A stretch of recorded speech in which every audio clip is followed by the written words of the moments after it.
Welcome to Real World Peaceful Parenting, a podcast for parents that are tired of yelling, threatening, and punishing their kids. Join mom and master certified parent coach Lisa Smith as she gives you actionable, step-by-step strategies that'll help you transform your household from chaos to cooperation. Let's dive in. Welcome to today's episode. Each week, I talk a lot about triggers. I encourage you to take notice of what they are, understand why they're there, think about where they come from, and decide what thoughts we marinate in to support them.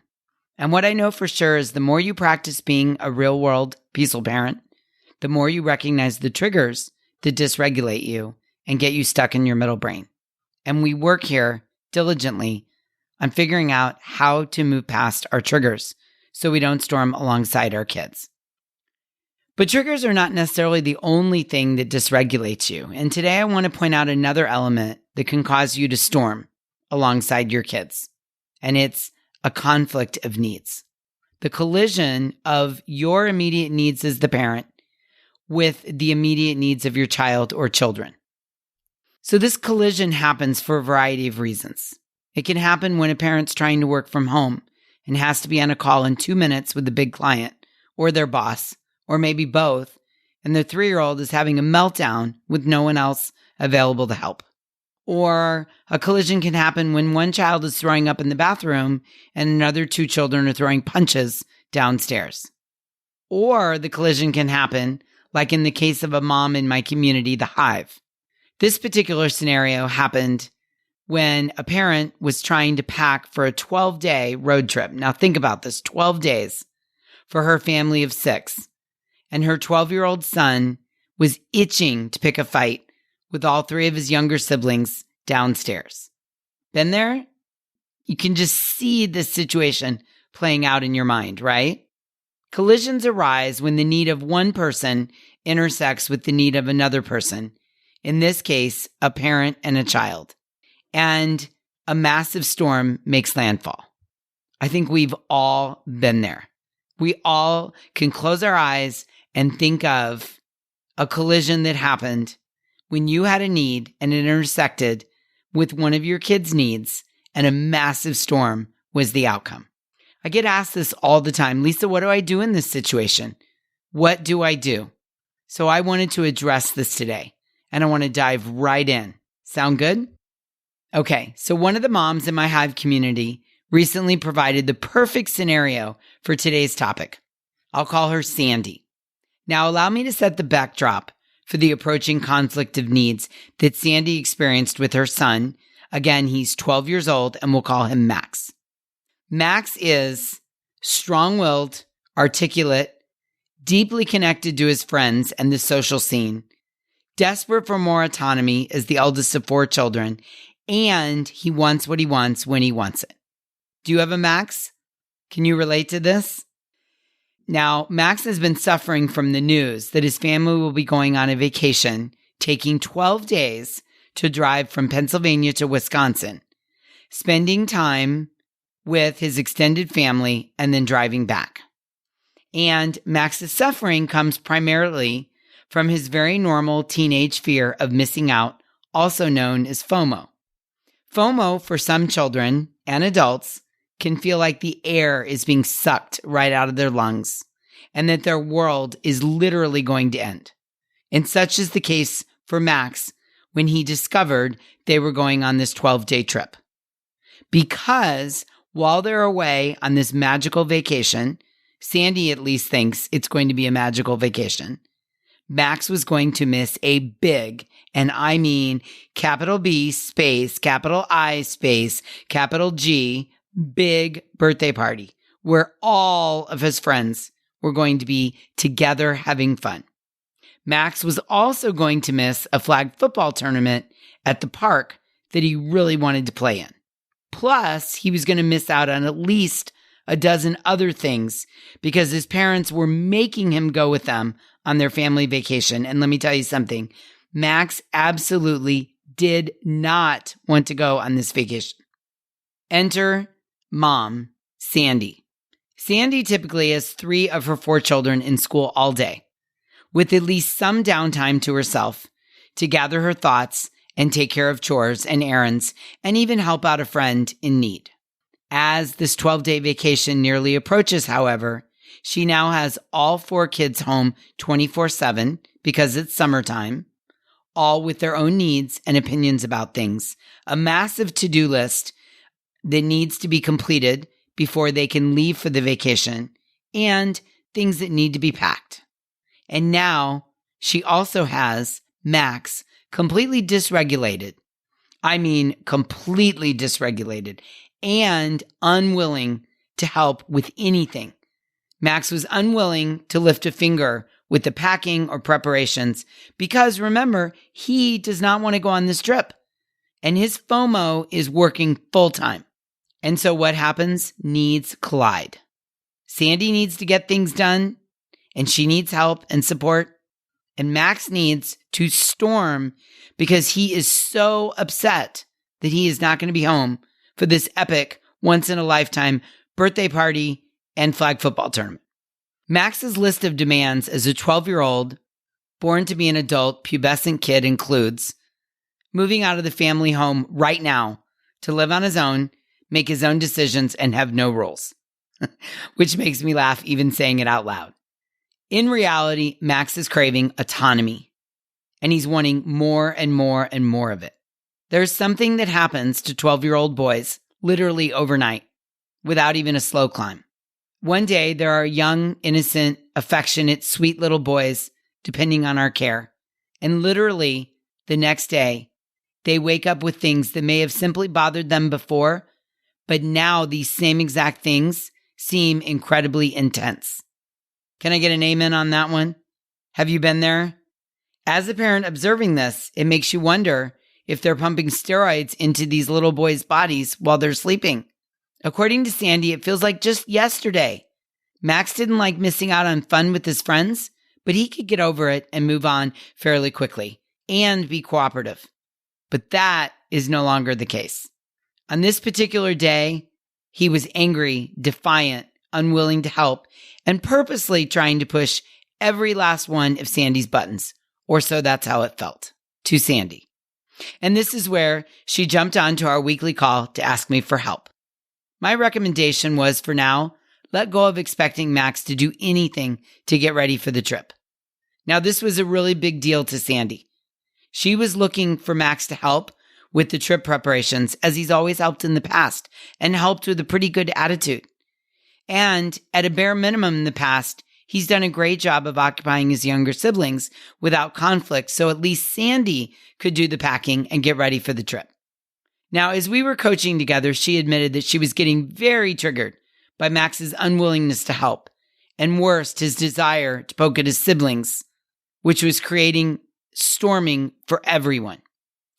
Sandy, being a longtime Hive member who's been practicing real-world peaceful parenting tools for a couple years, said she tried hard to just get him to go to his room.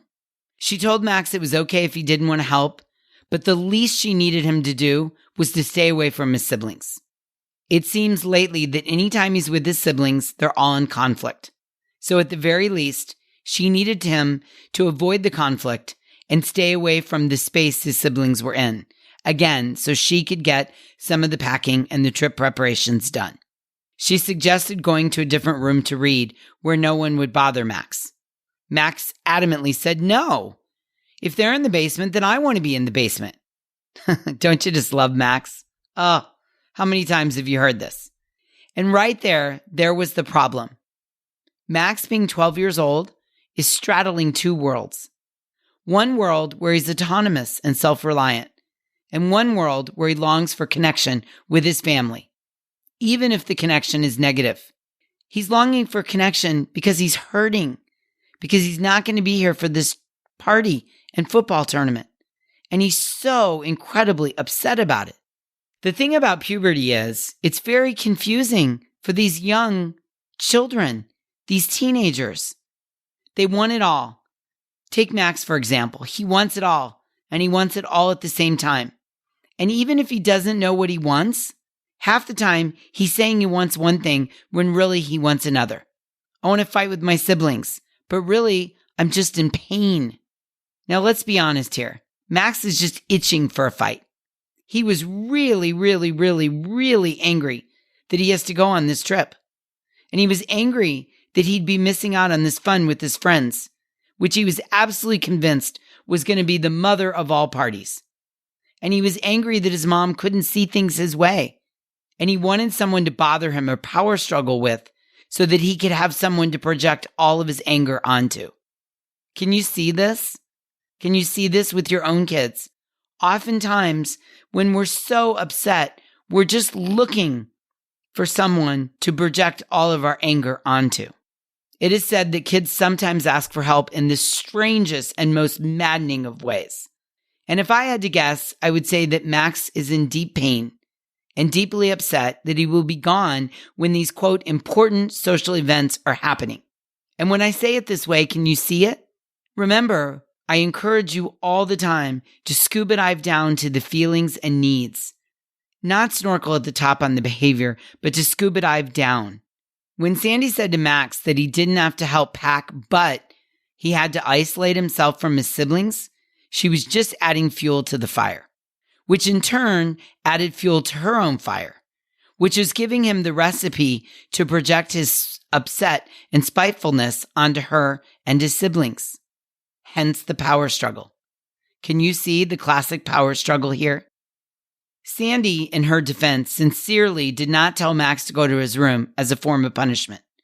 She was trying to give Max the out he said he wanted. In this case, it just wasn't working for Max or Sandy. Are you with me? Can you feel the sense of urgency, desperation, and quit in Sandy's story? I sure can. Sandy is just trying to get the packing done so they can go on the trip, which she's excited to go on. And so in the moment, she's focusing on the behavior instead of slowing down and scuba diving down to the feelings and needs.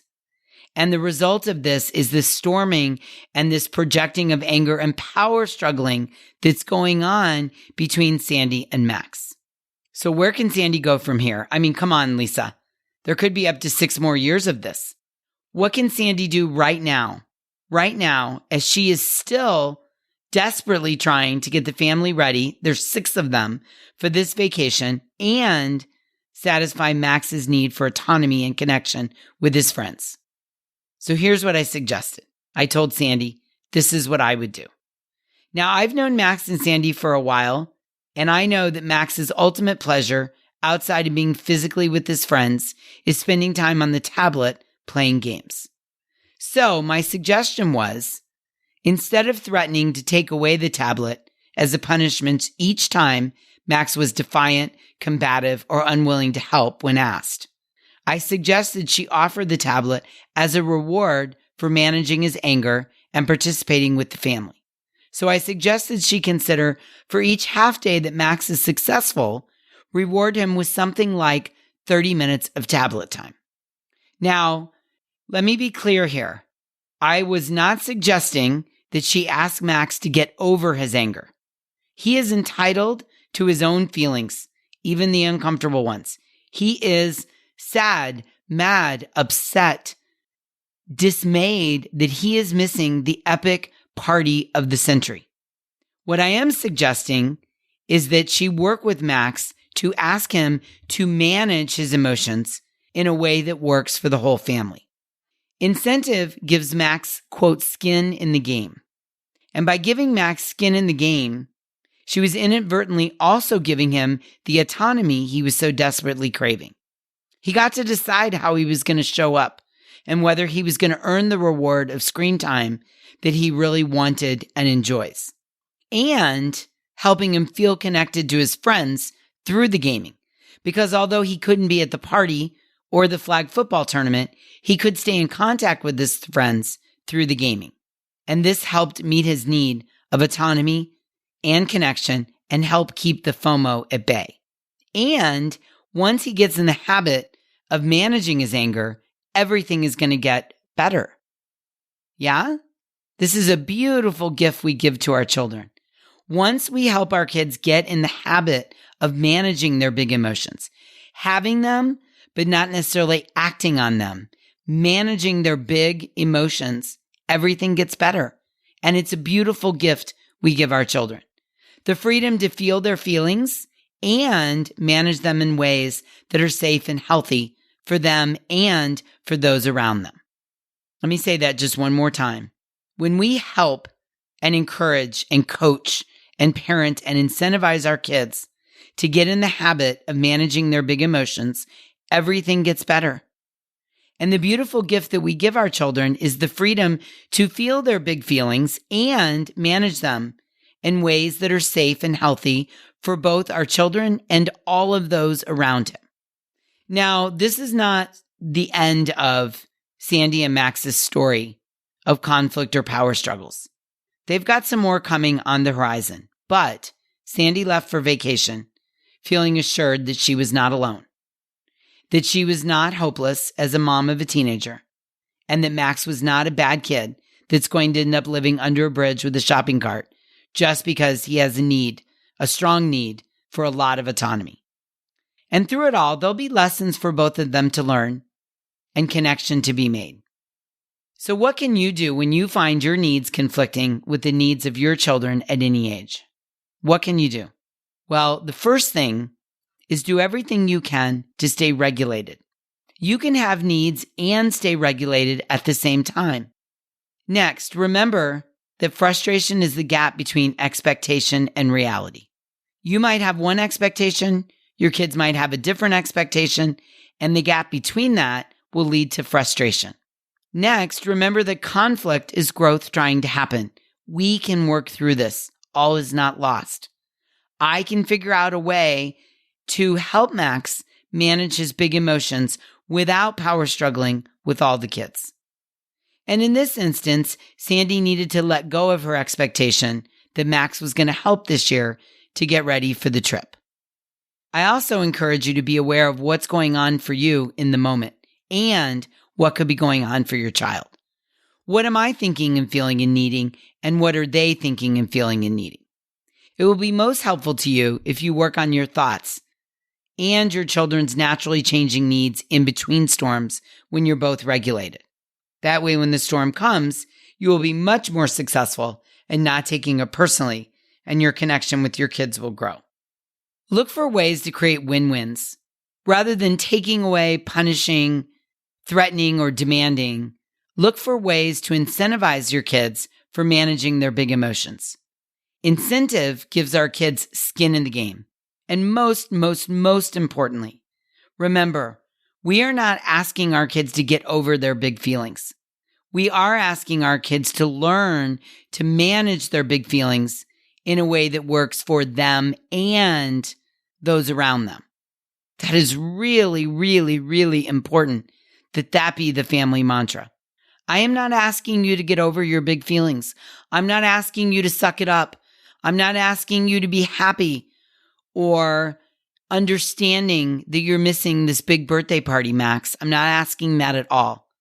I am asking you to work to manage your big emotions in a way that works for you, Max, and for our entire family as we get in the car to go on a 12-day trip. Once our kids get in the habit of managing their big emotions, everything is going to get better. And again, this is a beautiful gift we give our children. The freedom to feel their feelings and manage them in a way that is safe and healthy for our kids and those around them. By the way, as a just wonderful, delightful side note, once the family got to their destination, Max discovered paddleboarding and had an absolute blast. Sandy reported that he was cooperative and fun. They all had a great time on the vacation and made it home safe and sound. And when they got home, she organized a sleepover for Max and the birthday boy, as she's working to honor what's important to Max, which is connecting with his friends. I love it. I love it. Well done, Sandy. Well done. I've had a lot of time recently to reflect on my journey as a parent, as my son just turned 18. And during this reflection, I've been reminded of the tools that I use, the tools that I teach, the tools that I share here each week on the podcast that helps you walk down the real world peaceful parenting path and helps you be connected, helps you create that connection with your strong-willed children. It's so worth it, isn't it? So having said that, I have a special invitation for you today. If you're ready to take the next step, wherever you're at on the path, wherever, the beginning, the middle, towards the end, wherever you're at, if you're ready to take the next step, I'm here to guide you. And I think you know by now, I'm committed to being here with you every single step down the path. Because really, we're walking the same path. And I really want you to know, exactly like Sandy, I see you and you're not alone. And again, if you feel ready now to make the next step, to do something different, then you're in for a real treat. Because as we head into what can be one of the most stressful times of the year, back to school, at least in North America, I want to help you create even more connection and cooperation in your home. And the first step is to calm the chaos that's going on in your home currently, much like I helped Sandy and Max with my free 3-day challenge called Keep Calm and Parent On. As I mentioned, it's 100% FREE. It's online and it's 100% designed for you. Yes, you. You can participate from anywhere in the world. So no matter where you're hearing this, no matter where you are right now in the world, you can join the 3-day Keep Calm and Parent On challenge. And here's the exciting part. It's a very minimal time commitment. I need 1 hour a day for 3 days. That's all I need. Now think about that. Can you give 1 hour a day on 3 different days to move from chaos to connection with your kids? I think so. The 3-day Keep Calm and Parent On challenge is all about understanding where our anger as the parent comes from. It's all about understanding why our kids storm. I'm going to go into great detail about that. The 3-day challenge is about helping you get a handle on your frustration, which helps you storm less. And through it all, I'm going to teach you practical tips, tools, and ideas that are going to move you, yes, you, from chaos to cooperation. Sounds amazing, right? So here's how the challenge works. You're going to go to thepeacefulparent.com/challenge, and you're going to sign up for the 3-day challenge. There's a link in the show notes, so you can also go there, and that'll take you directly to the page. Do it right now so you don't forget. So go to thepeacefulparent.com/challenge and get yourself signed up for the challenge. Now, once you're signed up, you're going to get daily reminders and you're going to get the workbook that we use during the challenge. As I mentioned, during the challenge, I'm going to give you tips, tools, and coaching for how to create connection and cooperation in your home. Each day, we're going to address a different topic. Monday, August 15th, we're going to talk about why did my kids storm? I mean, really, Lisa, why do they have to do this to me? Why? I don't understand. Is that you? Perfect. We're going to cover that in great detail. And you are going to end the day on Monday, August 15th with a very clear understanding of exactly why your kids storm. Then day 2, Wednesday, August 17th, we're going to tackle how to create connection, how to move away from the chaos like started between Sandy and Max, and how to move towards connection even when your kids are having a big storm with big emotions. Yes, it's possible, I promise. And then on day 3, which is going to be Friday, August 19th, we're going to cover how does cooperation happen? This thing you talk about, Lisa, this unicorn cooperation, how do I get it? How do I create more of it in my home? Again, you will finish the day of August 19th with a deep understanding of how to create cooperation in your household, I promise. Now, I'm going to go live each day of the challenge in the Keep Calm and Parent On pop-up Facebook group and over on Zoom. So if you don't have Facebook, I don't want you to worry about it for a minute. I'll meet you over on Zoom. You don't want to get on Zoom? No problem. You can watch the classes inside the pop-up Facebook group. And don't worry, if you sign up and can't make the live class, the recording will be available in the group for a limited time, and You also can purchase the recordings so you have lifetime access to them. Now, you don't want to miss out on this. You do not want to miss out on this. So either click on the link in the show notes or head over to thepeacefulparent.com/challenge because I cannot wait to work with you. No, I'm serious. I really, honestly cannot wait for you to join the challenge. I am so excited about this. It's one of my favorite things I do, and I absolutely bring it. You are not going to want to miss out on this amazing event that is going to be transformative in your parenting and create deep connection and cooperation with your kids. Now, if you know of another parent, grandparent, teacher, nanny, guardian that you think this would be perfect for, please invite them to join us as well. The more, the merrier. All right? So once again, the link to sign up is thepeacefulparent.com/challenge. And I'll see you inside the group. Thanks for listening to Real World Peaceful Parenting. If you want more info on how you can transform your parenting, visit thepeacefulparent.com. See you soon.